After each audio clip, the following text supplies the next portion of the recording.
ആയതുകൊണ്ട് കട്ടപ്പനയായതുകൊണ്ട് ഇവിടെ മാധ്യമ സുഹൃത്തുക്കളുടെ മുമ്പിൽ നേരിട്ട് അറിയിക്കുന്നു. രാഹുൽ മാക്കൂട്ടത്തിനെ കോൺഗ്രസ് പാർട്ടിയിൽ നിന്ന് പുറത്താക്കിയിരിക്കുന്നു. AICCയുടെ അനുമതിയോടുകൂടി.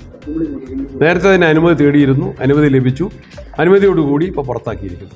അനുമതി ലഭിക്കാനുണ്ടായ കാലതാമസമാണോ ഈ നടപടിയിലേക്ക് പോകാൻ? നടപടിക്രമങ്ങളുടേതായ കാലതാമസം. രാജിവെക്കുന്നതാണ് നല്ലത്. ജാമ്യം നിഷേധിക്കുന്നവരെ കാത്തിരുന്നത് എന്തുകൊണ്ടാണ്?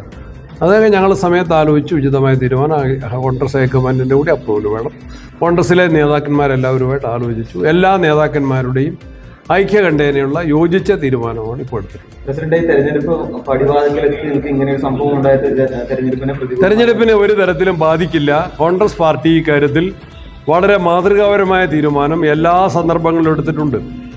ആക്ഷേപങ്ങൾ മാധ്യമങ്ങളിൽ വന്നപ്പോൾ തന്നെ അദ്ദേഹത്തെ യൂത്ത് കോൺഗ്രസ് പ്രസിഡന്റ് സ്ഥാനത്ത് നീക്കി, അദ്ദേഹത്തെ കോൺഗ്രസ് പാർട്ടിയിൽ നിന്ന് സസ്പെൻഡ് ചെയ്തു, പാർലമെന്ററി പാർട്ടിയിൽ നിന്ന് പുറത്താക്കി.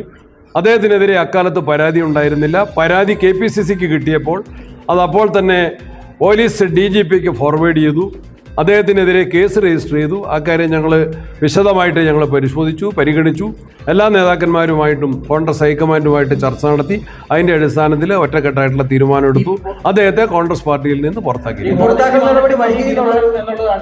എന്തോ അതൊക്കെ സൈമൾട്ടേനിയസ് ആയിട്ട് രണ്ടും നടത്തുന്നുണ്ട്. ഞങ്ങളങ്ങനെ അപ്പൊ അത് വേണമെങ്കിൽ ഞാൻ അയച്ചു കൊടുത്തതിന്റെ അതിന് മുൻപായിട്ട് തന്നെ തീരുമാനമുണ്ട്. പക്ഷെ പ്രഖ്യാപിച്ചത് ഇപ്പോഴാണ്, അറിയിച്ചത് ഇപ്പോഴാണ്. രാഹുലിന്റെ ചെയ്തികൾ അത് നിയമത്തിന്റെ വഴിക്ക് പോകട്ടെ എന്ന് ഞാനും കോൺഗ്രസിലെ മുതിർന്ന നേതാക്കന്മാരെല്ലാവരും നേരത്തെ പ്രഖ്യാപിച്ചിട്ടുള്ളതാണ്. നിയമത്തിന്റെ വഴിയുമായിട്ട് മുന്നോട്ട് നീങ്ങും. രാഹുലിന്റെ ചെയ്തികൾ അത് കോൺഗ്രസ് പാർട്ടിക്ക് വലിയ തോതിൽ ദോഷമുണ്ടാക്കിയോ? കോൺഗ്രസ് പാർട്ടിക്ക് ചെറിയ തോതിൽ അത് ദോഷമുണ്ടാക്കിയിട്ടുണ്ട്.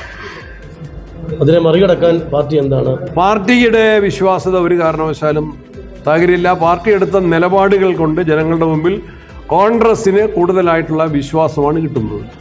കോൺഗ്രസ് മാതൃകാപരമായി CPM-നെ പോലെയല്ല. കളവ് കേസിലെ പ്രതികളെ സംരക്ഷിക്കുന്ന, അവർക്കെതിരെ ഒരു നടപടിയും സ്വീകരിക്കാത്ത CPM-ഉം കോൺഗ്രസും തമ്മിലുള്ള വ്യത്യാസം ജനങ്ങൾക്ക് നന്നായിട്ട് ബോധ്യം വരും. രാഹുലിനെ സംരക്ഷിച്ചു വന്നിരുന്ന യുവനേതാക്കളും ഇപ്പോൾ കോൺഗ്രസിലെ മുഴുവൻ നേതാക്കന്മാരും രാഹുലുമായിട്ട് നല്ല സൗഹൃദമുള്ളവരും യൂത്ത് കോൺഗ്രസിന്റെ പ്രസിഡന്റായിട്ട് പ്രവർത്തിക്കുന്ന കാലത്തുള്ള സ്നേഹബന്ധങ്ങളുള്ളവരെല്ലാം യൂത്ത് കോൺഗ്രസിലും കോൺഗ്രസ് പാർട്ടിയിലും ഉണ്ട്. അവരെല്ലാം പാർട്ടിയുടെ ഒരു തീരുമാനം വന്നപ്പോൾ അവരെല്ലാം തീരുമാനത്തിന്റെ കൂടെ നിൽക്കും. പൂർണ്ണമായിട്ടും ഒറ്റക്കെട്ടായിട്ടുള്ള തീരുമാനമാണ്. രാജിവെക്കുന്നതാണ് നല്ലത്.